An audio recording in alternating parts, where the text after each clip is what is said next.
Welcome back, everyone. This is Radio Free Market. And, Jeff, we were just talking before the end of this past segment about the real long-term value of manners and cooperation. Let's talk about a little bit how to improve the culture. You mentioned earlier, is our culture going to hell in a handbag? Most people say so, and in fact, people have said so for as far back as the eye can see. But I would propose that there is a way out. If there's something you don't like about the culture, the market provides a means for fixing it. Mm-hmm. So where does this idea come from? Mises made one reference to a guy by the name of John Ruskin, 19th century Both critic. the left and the right have complained for centuries about the culture going down and down and down. The right criticizes capitalism because they say it offers degraded products and caters to the lowest common denominator. The left can't stand the advertising and the grittiness of commerce.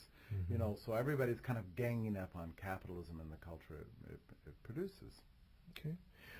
Please discuss this idea of cultural entrepreneurship and its impact on innovation. Well, I came up with this because in my own town where I live in Auburn, I had regretted the absence of a good ballet training school for young girls. Mm-hmm. And I remember because thinking, you have children. Yeah, I have children. Yeah. I want to put a girl in the ballet, and Mm-hmm. and all the dance studios in town were teaching rock and Mm-hmm. tap and jazz, and not that there's anything necessarily wrong with that, but it always struck me that ballet was the foundation. I thought, well, too bad for the loss of the good old days where people learned ballet. I guess it's just gone forever. And without my, expecting it at all, a young entrepreneur, she's very young, I think she's in her early 20s, Mm-hmm. she started a new ballet school. Just Mm-hmm. started that. She rented a spot and started the school.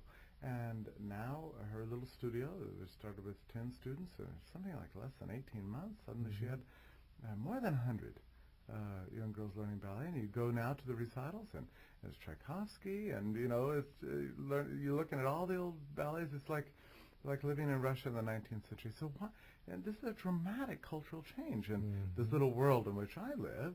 It's a huge change, a whole new generation being taught the rigors of ballet, the foundation of Western dance. And so why did it happen? Was it a government grant? Was it a big national decision? Did somebody have to run for office and get elected on the pro-ballet platform? No. One person started a studio, and it was done. Isn't that fantastic? That is fantastic. I just love it.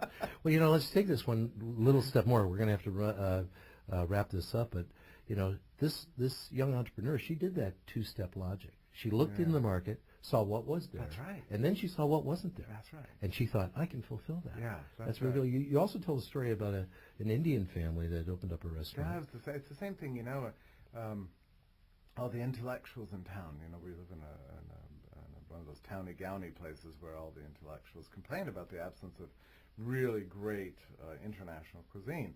And but none of the people who complain about it were willing to do anything about it. And But we're going to have to actually interrupt you because Yeah. we're down to our last minute, and I did not want to end this show without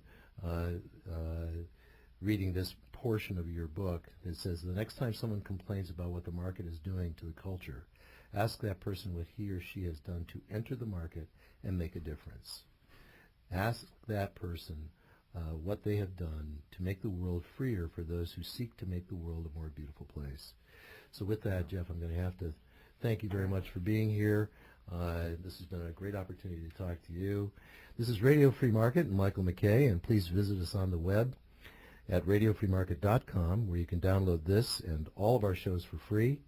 And until next week, wherever you are, please stand up for freedom. Thank you for listening.